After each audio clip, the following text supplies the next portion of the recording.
कि ERPU क्या है। ERPU का मतलब है कि कंपनियां एक यूजर से जितनी कमाई करती है। आसान भाषा में समझे तो कंपनियों का टारगेट है ERPU को 300 रुपया तक ले जाया जाए, यानी एक यूजर से कंपनी को 300 रुपया का इजाफा हो फायदा। नमस्कार दोस्तों, जैसे आप लोग जानते ही होंगे कि टेलीकॉम कंपनी किस प्रकार से अपने रिचार्ज प्लान में अभी बढ़ोतरी करते जा रही है और किस प्रकार से हमें अपने जाल में फंसाते जा रही है। जैसे शुरू में हम लोग देखेंगे कि जियो आया था और फ्री सेवा दे रहा था, और फ्री सेवा से लेकर महंगाई की चरम सीमा तक जियो का और सारी टेलीकॉम कंपनियों का रिचार्ज प्लान बढ़ा है और ये रुकने का नाम ही नहीं ले रहा है, क्योंकि हर साल में टेलीकॉम कंपनियां अपने रिचार्ज प्लान में बढ़ोतरी कर दे रही हैं, जिससे कि आम जनता को बहुत दिक्कत हो रहा है, बहुत से लोगों को परेशानियों का सामना करना पड़ रहा है। और जिस प्रकार से आपने देखा होगा कि टेलीकॉम कंपनियां अपने रिचार्ज प्लान में बढ़ोतरी कर रही हैं, उसको देखते हुए हर व्यक्ति का परेशान होना स्वाभाविक है, क्योंकि आज हर घर में हर व्यक्ति के पास मोबाइल है और सभी मोबाइल में डेटा का उपयोग हो रहा है, जिससे कि सभी लोगों को इस समय डेटा की जरूरत पड़ती है। इसी को देखते हुए टेलीकॉम कंपनियां अपने रिचार्ज प्लान में बढ़ोतरी करते जा रही है। और इस परेशानी से उबरने के लिए अब लोग किस प्रकार से सरकारी कंपनी जो BSNL है उस पर किस प्रकार से अपने सिम को पोर्ट करा रहे हैं और किस प्रकार से वो लोग अपना मुख जो है टेलीकॉम कंपनियों के तरफ से BSNL की तरफ मोड़ रहे हैं, आज की इस वीडियो में हम लोग जानेंगे। लोग खुलकर प्राइवेट कंपनियों के खिलाफ अपनी नाराजगी जता रहे हैं और ये गुस्सा सोशल मीडिया से उतरकर आम जिंदगी में पहुंच चुका है और लोग अब एयरटेल, VI और जियो से अपने सिम को BSNL में पोर्ट करा रहे हैं और आंकड़े इसकी पुष्टि भी कर रहे हैं। और इसकी वजह है प्राइवेट टेलीकॉम कंपनियां अपने रिचार्ज में जिस प्रकार से बढ़ोतरी कर रही है, इसी को लेकर लोग अपने सिम को BSNL में पोर्ट करा रहे हैं। और एक तरफ से ये अच्छी बात भी है, क्योंकि BSNL का रिचार्ज प्लान जो है वो बहुत सस्ता है। टेलीकॉम कंपनियों के मुकाबले BSNL का रिचार्ज प्लान बहुत सस्ता है। इसी की वजह से लोग प्राइवेट टेलीकॉम कंपनियों की तरफ से BSNL की तरफ अपना सिम पोर्ट करा रहे हैं। और आंकड़े इसकी पुष्टि भी कर रहे हैं कि किस प्रकार से एयरटेल, VI और जियो के कंपनियों ने अपने रिचार्ज प्लान बढ़ाए हैं, जैसे कि 20% से लेकर 25% तक रिचार्ज प्लान बढ़ा है। इन्हीं कारणों को देखते हुए सभी लोग अपने सिम को अब BSNL में पोर्ट करा रहे हैं।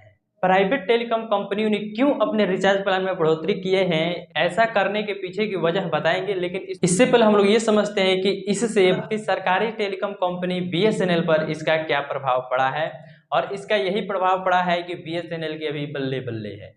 दैनिक भास्कर की रिपोर्ट के मुताबिक BSNL के सिम की बिक्री जुलाई में 3 गुना बढ़ गई है। दूसरी कंपनियों के लिहाज से भी BSNL के पोर्टेबिलिटी में 2.5% का इजाफा हुआ है। मीडिया रिपोर्ट की माने तो बिहार झारखंड के धनबाद सर्कल में हर रोज BSNL के 500 सिम बिक रहे हैं। पिछले महीने ये आंकड़ा हर रोज 150 का था। इसके अलावा महज 6 दिन में BSNL के 2500 नए ग्राहक भी बन रहे हैं। राजस्थान पत्रिका के एक रिपोर्ट में दावा किया गया है कि राजस्थान में महज एक महीने में 1,61,083 लोग BSNL से जुड़े हैं। इसी अवधि में एयरटेल से 68,412, जियो से 6,01,508 ग्राहकों ने अलविदा कहा। वैसे BSNL की तरफ जा रहे लोगों के लिए एक आकर्षक खबर भी है, क्योंकि BSNL अपने ग्राहकों के लिए कई किफायती प्लान ऑफर कर रहा है। BSNL 107 का प्लान, 35 दिन की वैलिडिटी, 3 GB 4G डेटा और 200 की वॉइस कॉलिंग के 108 रुपये का प्लान। नए यूजर्स के लिए ऑफर 28 दिन की validity, unlimited calling plus 1 GB per day data. वहीं पे BSNL का 197 का रिचार्ज प्लान है, उसमें है 70 दिन की validity, 2 GB 4G data, unlimited calling और पहले 18 दिनों के लिए रोज 100 SMS। वहीं 199 का इसका रिचार्ज प्लान है, 70 दिन की validity, unlimited calling, 2 GB data.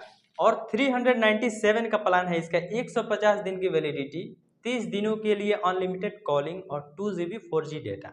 797 का इसका प्लान है, 300 दिन की वैलिडिटी, 60 दिनों के लिए unlimited call plus 2 GB data. वहीं पर इसका 1 साल का प्लान ले लेते हैं, 1999 का प्लान, 1 साल की validity, 600 GB 4G data, unlimited calling. हालांकि ये ध्यान रहे कि अलग अलग राज्यों में इसके प्लान में थोड़े फर्क आ सकते हैं और इसमें एक बहुत बड़ा घाटा भी है, जो कि ये 4G डेटा देता है, कहीं कहीं पे 3G डेटा है, जबकि अन्य टेलीकॉम कंपनियां 5G डेटा यूजर्स को प्रदान कर रही हैं।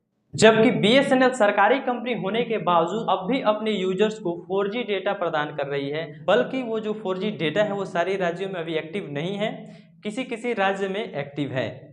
जो सरकार प्राइवेट कंपनियों को इजाज़त देने और उनके नियम कायदे बनाने में लगी हुई है, उसकी सर्विस इतनी स्लो क्यों है? अब हम लोग जानेंगे कि आखिर क्यों प्राइवेट कंपनियों ने रिचार्ज प्लान में इजाफा किया। तीनों ही कंपनियों के प्लान की कीमतें बढ़ाने के पीछे एआरपीयू को मुख्य कारण बताया जा रहा है। सारे कंपनियों के प्लान बढ़ाने पर एवरेज यूजर्स यानी एआरपीयू बढ़ेगा। अब आप लोग जानने के लिए उत्सुक हो रहे होंगे कि एआरपीयू क्या है। एआरपीयू का मतलब है कि कंपनियां एक यूजर से जितनी कमाई करती है।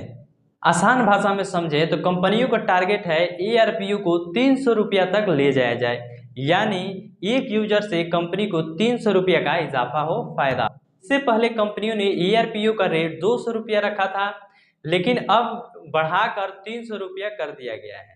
लेकिन अब लोग जब प्राइवेट कंपनियों के दाम के कारण बीएसएनएल की तरफ वापस बढ़ रहे हैं, तो इस सरकारी कंपनी के पास मौका है कि अपने यूजर्स को अच्छी सर्विस दे और इनका दिल जीत ले, ताकि सभी लोग अब बीएसएनएल का रिचार्ज प्लान कराते रहें और सरकार को भी इससे मुनाफा हो।